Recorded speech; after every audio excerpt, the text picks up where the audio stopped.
Why don't you ever just listen to what I say and do it? You cause so many problems by just doing things your way. You make a mess, and I have to clean it up. I'm tired of taking our savings and spending it to pay for your crazy shopping. You don't cook, you don't clean, and you don't contribute. I'm not your slave. I have my own mind, I make my own money, and I'm going to do things my way. I'm not just going to submit to you, Mr. 50-50.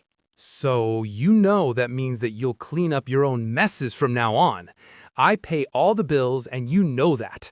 You run out of money or can't pay a bill, don't come running to me. I'm done. So now you're making more rules. You get a pillow and a blanket because it's going to be a long night for you. I hope that couch is comfortable. Welcome back. Episode 2. The S word. What men actually mean. What are the real issues here? Could it be a misunderstanding of what submission in marriage really means? To most men, the concept of submission is less about dominance and more about validation and the relief of trust. When stripped of the political and social baggage, submission means something more nuanced. For many men, respect is the primary language of love. Submission is seen as the highest form of that respect. It tells him, "I believe in your competence." This validation often provides him with the confidence and motivation to work harder and protect the relationship more fiercely. Men often view the world as a place of constant competition and combat. To a man, a submissive mate represents the end of the battle. It means his home is a place of cooperation rather than a power struggle, allowing him to finally lower his emotional guard. After fighting the world to secure resources for his family, should he also have to fight at home? For a healthy man, submission isn't a free pass, it's a burden of leadership. He interprets her trust as a mandate to be selfless. He thinks, if she is following my lead, I am now 100% responsible for her safety and well-being. This sense of duty often makes him more sacrificial and focused.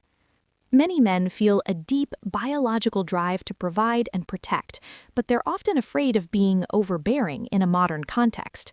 Submission acts as a permission slip. It tells him that his efforts are wanted and that he is allowed to step into his strength without being criticized for it. Then he can focus all of that strength to continuously provide for his family.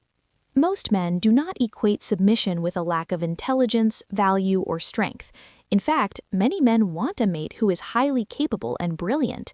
To them, her yielding isn't a sign of weakness, it's a strategic choice she makes to allow the relationship to function more smoothly. He doesn't think he is better than her, he simply thinks they have different roles. A healthy man generally does not want a mate who has no opinion or never speaks up. To a man, a submissive mate is his most important advisor. He doesn't want her to hide her thoughts, he wants her to share them respectfully so he can make the best decision for both of them. He doesn't want a yes woman, he wants a mate who trusts his final call. Healthy men are actually quite uncomfortable with the idea of a slave or someone who follows orders without thought. To a man, submission isn't about compliance, it's about alignment. He knows that he has to answer to his creator for the way he treats his mate, so it's easier to cherish his mate when both parties are in alignment. He doesn't want to feel like he's managing an employee, he wants to feel like he's leading a teammate who is moving in the same direction he is. Most men do not equate submission with property rights. He doesn't think he owns her time, her body, or her soul. Instead, he sees her trust as a loan. He knows if he misuses that trust or becomes a tyrant, he will and should lose that submissive heart she has offered him. A man fell in love with a woman for her spark, her laugh, and her unique way of seeing the world. He does not want submission to dull her. To him, submission isn't about her shrinking, it's about her focusing her energy toward the harmony of the relationship rather than using it to compete with him. Simply put, to a man, submission is not a demand for a servant, it is the absence of a rival. Submission isn't about making the woman small, it's about her giving him the space to be big in the way he takes care of her. It is the transition from being competitors to being a unit. It's choosing to face life as a team. He doesn't want to conquer her, he wants to be the person she chooses to rest with. Thank you for listening, and I hope you enjoyed this second episode of the Family Meeting Podcast.